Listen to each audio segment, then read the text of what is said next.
welcome. In our previous episode, we talked about everything you need to know about foreign funds. And today, Feroz is going to talk to us about fund of funds. Feroz, to begin with, what is a fund of funds for the sake of our viewers? See, a fund of fund is a fund which invests in other mutual funds. If the fund manager collects the money from several people and does not manage it himself, but chooses another manager for different proportions, as the name suggests, it's a fund which invests not in securities directly, but in other funds. So it is a second layer of fund management apart from just the one layer of fund management. So there are two layers of fund management. So you have a person making a choice of another person. So as the name suggests, fund of fund invests in funds, not in securities themselves. So you have to be a little careful in these funds because there is going to be a double fee element because there is two layers of fund management you're bringing in to bring more professional management, I would suppose.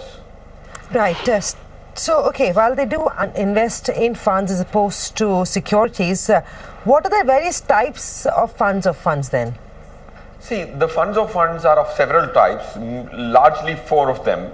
So one is called the asset allocation fund.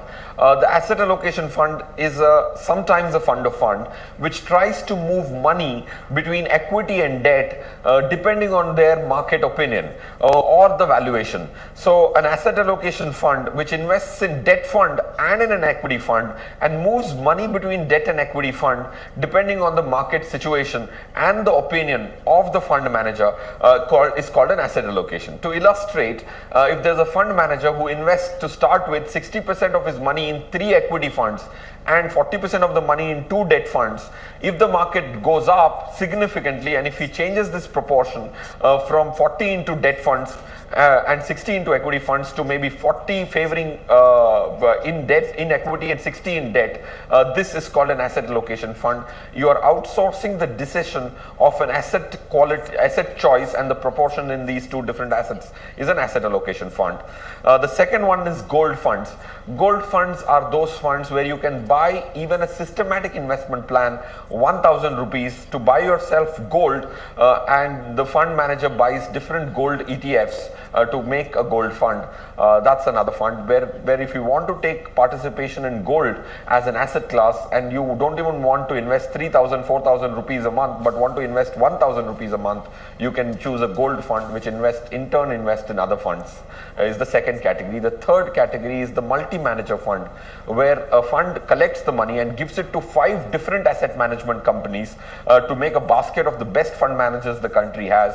Is called a multi-management fund. And the last one could be the foreign funds, where you give the money to a fund manager, he chooses a foreign fund to feed into. That's a foreign fund of fund. Right. What about a multi-manager fund of funds? A multi-manager fund of fund is, like we spoke, is a fund which chooses different asset management companies. Let's assume I have only 2,000 rupees to invest and there is a clutter of almost 500 funds. So I leave the judgment to pick 5 funds out of these 500 to a person. That's called a multi-manager. As the name says, there are multiple managers, different asset management companies come together and there's one fund for a convenience sake of a small amount of money which a person can't invest himself or herself. Right, so let's start by telling our viewers what is the advantages of investing in these funds of funds. I mean, why should one even consider this when you can just simply invest in the fund directly? See, there are some small merits. One is the ease of handling. Because you have a fund of fund, so you're not wanting to put 5 applications. One application will do the trick. So logistical advantage of trying to manage specific funds individually would be a little nightmarish. Fund manager, there is another layer of fund manager. So you have 2 layers of professional management. And the fund manager which is choosing another fund manager does more homework than an individual can. So these are some small merits of having a fund. And a fund of funds give you the minimum amount of investing in 5 funds could come down to as little as 1,000 rupees, whereas if you bought those funds individually, you would need 5,000 rupees to invest. So minimum ticket size comes down per fund. These are the 4 advantages of doing a fund of fund. Does this do a job of a financial advisor in that matter, where it helps you with your asset allocation at a different level? Correct. So what happens is, fortunately or unfortunately, quite a few in India can't afford the services of a financial planner or a financial advisor.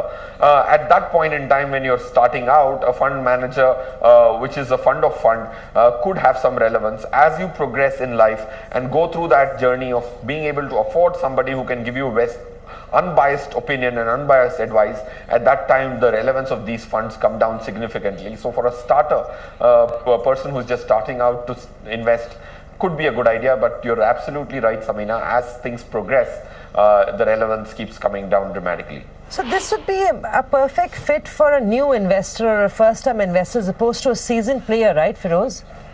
Correct. You're precisely right. That is the key takeaway for the viewers, that it is for a first timer, not for an investor who has gone through a 10 years of investing cycle. So for youngsters who are just starting out and have 1,000 rupees to invest, they can buy a multi-manager fund and get an exposure to 5 different funds with their 1,000 rupees, 200 per fund.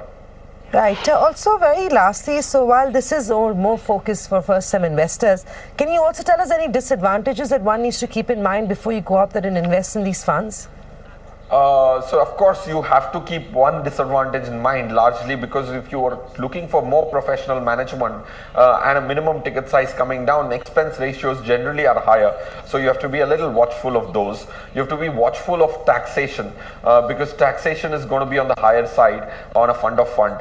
But this budget actually changed it for those funds and made it little relatively more tax efficient. So you have to keep an eye on the tax efficiency, because that will also have some dependency on your personal income tax file. But if you're an individual who is just starting out, it's unlikely that you will be in the highest tax bracket. So you can try and superimpose your individual situation and then see what tax demerits it possesses. And lastly, the returns have been lower. If you look at a fund manager who's managing a direct fund or a fund of fund, the funds which are managed directly in securities have performed marginally better, at least 2-3%. So it's not a good thumbs up to an investment asset like this. Right, thanks, Feroz. It's all that we need to know and tell our viewers about the importance of funds and who should be considering investing in these. Thanks for watching.